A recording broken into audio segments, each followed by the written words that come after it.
বর্তমানে দেশের যে পরিস্থিতি সেই ক্ষেত্রে কিন্তু মেয়েদের সেফটি সবার আগে, সেই জন্য নিয়ে আসলাম আপনাদের জন্য সেলফ ডিফেন্স স্টিক, যেটা কিন্তু নিজেকে আত্মরক্ষা এবং সুরক্ষিত করার জন্য এটা কিন্তু আপনারা ব্যাগে নিতে পারবেন।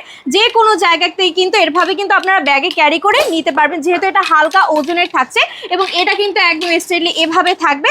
সো বলুন ভাইয়া এটা ডিটেলস সম্পর্কে। তো এটা হচ্ছে মেয়েদের সেফটির পাশাপাশি কিন্তু হচ্ছে আমার মতো যারা লেট নাইটে বাসায় ফিরেন, আর বাংলাদেশের পরিস্থিতি তো এখনই বুঝে নেই যে প্রতিনিয়ত ছিনতাই হচ্ছে। তো এমন একটি লাঠি যদি আপনার কাছে থাকে তো ছিনতাইকারীরা ধরলেও এই লাঠির মাধ্যমে কিন্তু আপনি আপনার নিজেকে প্রোটেক্ট করতে পারবেন। এছাড়াও যারা হচ্ছে ফজরের সময় মসজিদে যান, রাস্তা অনেক হিংস্র পশু আক্রমণ করে, তো এই লাঠির সাহায্যে কিন্তু হিংস্র পশু থেকেও আপনারা নিজেদেরকে প্রোটেক্ট করতে পারবেন। এটা ক্যারি করা খুবই সোজা। এখানে প্যাকেটের সাথে বেল্টে ঝুলিয়ে রাখার জন্য একটি চিতা দেওয়া আছে, যেটার মাধ্যমে আপনি ইজিলি আপনার কাছে ক্যারি করতে পারবেন। আর বাজারে আরেকটি প্রোডাক্ট পাওয়া যায়, সেটি হচ্ছে মেটালিক স্টিল দিয়ে বানানো।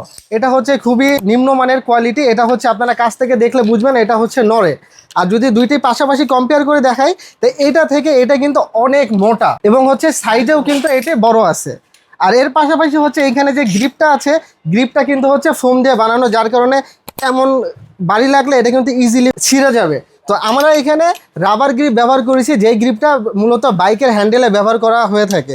আর এটা হচ্ছে এসএস হওয়ার কারণে জং ধরা বা মরিচা ধরার কোনো চান্সেসই নাই। আর এটা মেটালিক স্টিল, অবশ্যই কিন্তু এটাতে জং ধরবে। পাশাপাশি রাখলে অবশ্যই এটা দুইটির কতটা মোটা আপনারা এটা দেখতে পারবেন, সাইজে অনেক বড়। তাহলে দেরি না করে আপনারা এখনই সেলফ ডিফেন্স স্টিকটা অর্ডার করে ফেলুন। ধন্যবাদ। অর্ডার করতে স্ক্রিনে থাকা নাম্বার অথবা ইনবক্স করে আপনার অর্ডারটি কনফার্ম করে ফেলুন।